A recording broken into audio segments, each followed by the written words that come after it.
Hey friends, welcome to reasoning expert. I am Rahul. तो आज का क्वेश्चन मैं एक ही क्वेश्चन कराऊंगा और ये थोड़ा इंपॉर्टेंट क्यों है, क्योंकि ये थोड़ा डिफरेंट टाइप का क्वेश्चन है। तो चेक करो क्या बोल रहा है यहाँ पे। Ajay start walking towards south from point A. तो एक हमने पॉइंट ए ले लिया, वो यहाँ से कहाँ जा रहा है, साउथ में जा रहा है। ठीक है। Walk 20 metre and reach that point B. तो बी पे पहुँच गया और डिस्टेंस कितना है, ये 20 मीटर्स का डिस्टेंस है। ठीक है। अगेन ही टर्न लेफ्ट, मतलब यहाँ पे पहुँचा है वो, तो यहाँ से उसे लेफ्ट जाना है, तो लेफ्ट क्या आएगा, इस साइड आएगा। ठीक है। लेफ्ट ले लिया and 20 metre and reach the point C. तो फिर से यहाँ से कितना जाएगा, 20 मीटर्स जाएगा और कहाँ पहुँच जाएगा, पॉइंट सी में। ये पॉइंट सी आ गया। अब बोल क्या रहा है आगे, now he turn 45 degree anti clockwise. देखो अब आप ये एंगल कैसे बनाओगे 45 डिग्री का। तो देखो अभी उसकी डायरेक्शन ये है। ठीक है। ये मैंने डॉटेड इसलिए लगाया कि आपको प्रॉब्लम ना हो। ये डायरेक्शन है।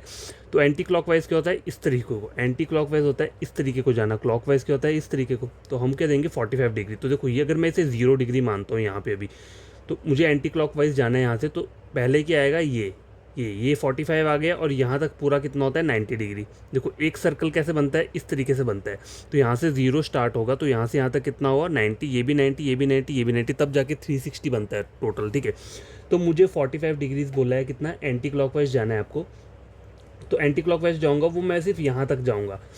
एक हाफ ये जो आपको दिख रहा है ये 90 डिग्री है, तो 90 का हाफ होता है 45। तो अब जो मैं जाऊँगा 45 डिग्री वो यहाँ पे जाऊँगा। देखो डिस्टेंस कितना दिया मुझे, 20√2 मीटर दिया है। तो इससे थोड़ा ऊपर ही लेना पड़ेगा मुझे। ठीक है। इससे थोड़ा ऊपर लेना पड़ेगा क्योंकि ये √2 भी आगे लगाया हुआ है। तो यहाँ पे मैं पहुँच गया हूँ। ठीक है। अब मुझे आगे क्या बोला है, and reach the point D. ये पॉइंट क्या आ गया, डी पॉइंट आ गया। What approximately is the shortest distance between point A and D. तो ए और डी का शॉर्टेस्ट डिस्टेंस पूछा हुआ है मुझसे। ठीक है। ये वाला पूछा हुआ है। ठीक है। तो देखो आपको ये निकालना है, तो आपको पहले क्या पता होना चाहिए, ए और सी वाली साइड का भी पता होना चाहिए। ठीक है। पहले मुझे ये वाली साइड निकालनी पड़ेगी। ठीक है। तो देखो करना क्या है इसमें, देखो ए सी अगर आपको निकालना है तो क्या करोगे, आप रूट ले लोगे किसका, पहले तो ये वाली साइड ले लोगे 20⁻², सॉरी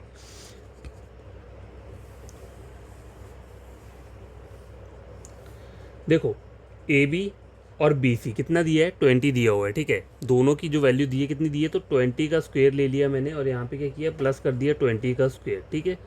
तब जाके मेरा ये वाला साइड ए सी निकल के आ जाएगा। तो कितना हो गया ये 400 + 400 कितना होता है, देखो 400 + 400 हो गया कितना, √800।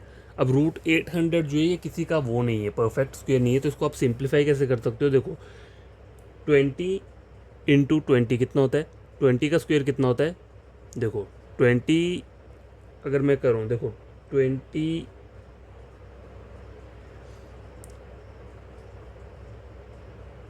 20 × 20 कितना होता है, देखो 400 रहता है। ठीक है।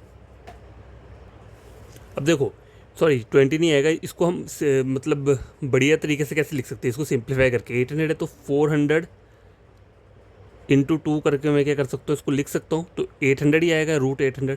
अब 400 किसका होता है, 20 का जो देखो 20 का स्क्वायर जो रहता है वो कितना रहता है, 400 रहता है। तो मैं इस 400 को कैसे लिख सकता हूँ, 20 लिख सकता हूँ, उसका रूट चला जाएगा और रूट किसके नीचे आ जाएगा, √2 के नीचे रूट आ जाएगा। तो ये मेरी वैल्यू आ गई है। ठीक है। कौन सी आ गई है, ये ए सी इज़ इक्वल टू 20 किसके बराबर है, 20√2, इसी के बराबर आई है ये भी। ठीक है। तो ये आ गई यहाँ तक। अब आओ अब देखो ए बी और बी सी ये तो आपको पता है बराबर है, तो मेरा ये आ गया। ठीक है। अब देखो ए सी बी और बी ए सी, देखो एंगल जो दिख रहे हैं यहाँ पे, एंगल कौन सा, ए सी बी। देखो ए सी बी। ठीक है। ये किसके बराबर है, बी ए सी के बराबर है। देखो बी ए सी, चाहे मैं लूँ ए सी बी, ठीक है, ए सी बी या बी ए सी। ठीक है। ये किसके बराबर हैं दोनों, 45 डिग्रीज़ का एंगल है। ठीक है। 45 का है। तो एंगल ए सी डी जो रहेगा वो क्या रहेगा, देखो ए सी डी क्या रहेगा, ये 90 रहेगा। ठीक है। कितना रहेगा, 90 रहेगा। ठीक है। ए सी डी वाला जो एंगल आ रहा है ये कितना है, 90 डिग्री, क्योंकि यहाँ पर भी 45 बन रहा है, इस वाले डायरेक्शन में भी 45 बन रहा है। ठीक है। तो 90 डिग्री हो गया ये। अब देखो आगे क्या करना है आपको, ए डी का स्क्वायर लोगे। ठीक है। ए डी का हमें शॉर्टेज डिस्टेंस पूछा हुआ है ना, देखो ए और डी के बीच में। तो ए डी स्क्वायर कितना हो जाएगा, ए सी स्क्वायर प्लस ए सी का स्क्वायर प्लस सी डी का स्क्वायर। ठीक है। तो देखो ए सी का जो वैल्यू है वो क्या है, 20√2 स्क्वेयर प्लस ये भी सेम है 20√2 का स्क्वेयर, ठीक है, दोनों वैल्यू सेम है। तो कितना आ जाएगा ये, इसको अगर मैंने ऊपर सिंप्लीफाई किया था तो √800 था, इसी को हमने सिंप्लीफाई करके ये लिखा था, तो इसको हम क्या लिख सकते हैं 800 लिख सकते हैं, प्लस इसको भी क्या लिख देंगे हम 800 लिख देंगे, तो कितना हो जाएगा 1600 आ गया AD, ठीक है। और 1600 जो होता है वो किसका होता है, 1600 जो आता है ये रूट किसका आएगा, ये आएगा आपका 16 नहीं 40 का, 40 इंटू 40 कितना 4 इंटू 4 16, तो 1600 आ जाएगा। तो 40 मीटर्स क्या रहेगा आपका, इसका आंसर रहेगा, ठीक है। कौन सा रहेगा, ऑप्शन नंबर सी, ठीक है। तो जस्ट मैंने आपको ये चीज़ समझानी थी कि इस टाइप के क्वेश्चंस भी आ जाते हैं थोड़े ट्रिकी टाइप के। अगर आपको ये वाला लाइन निकालना है तो पहले आपको ए और सी का वैल्यू निकालना पड़ेगा, तो पाइथागोरस थ्योरम निकाल के आप क्या करोगे, ये ए सी का वैल्यू आ जाएगा। अब मुझे पता है कि यहाँ पे एंगल 45 का बन रहा है, ठीक है, इस वाले डायरेक्शन में, और ये वाला BAC वाला भी 45 डिग्री का है, तो जो A और CD वाला जो रहेगा ये पूरा के पूरा क्या है 90 डिग्री का एंगल बन रहा है यहाँ पे, ठीक है।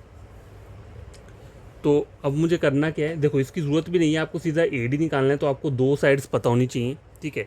हमने पहले ये निकाली, ये जस्ट आपको मैंने बताने के लिए लिखा है, इसकी कोई यूज़ नहीं है, इस वाली ज़्यादा यूज़ नहीं है इसका, नहीं भी करोगे कोई प्रॉब्लम नहीं है, जस्ट समझाने के लिए, ठीक है।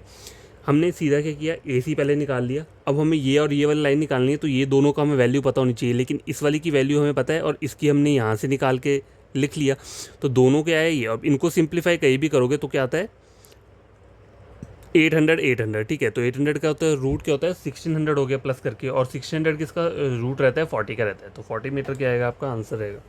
तो आई होप आपको ये क्वेश्चन समझ में आएगा। तो आज के लिए यही क्वेश्चन मैंने करवाना था एक ही, ठीक है। ये थोड़ा इंपॉर्टेंट लगा मुझे, तो मैंने सोचा आपसे डिस्कस कर लेता हूँ। तो कोई भी अगर आपको प्रॉब्लम रहेगी इस क्वेश्चन में रिगार्डिंग, तो फिर से आप क्या कर सकते हो, पूछ सकते हो मुझसे, कमेंट बॉक्स में लिख सकते हो कि समझ में आया नहीं आया।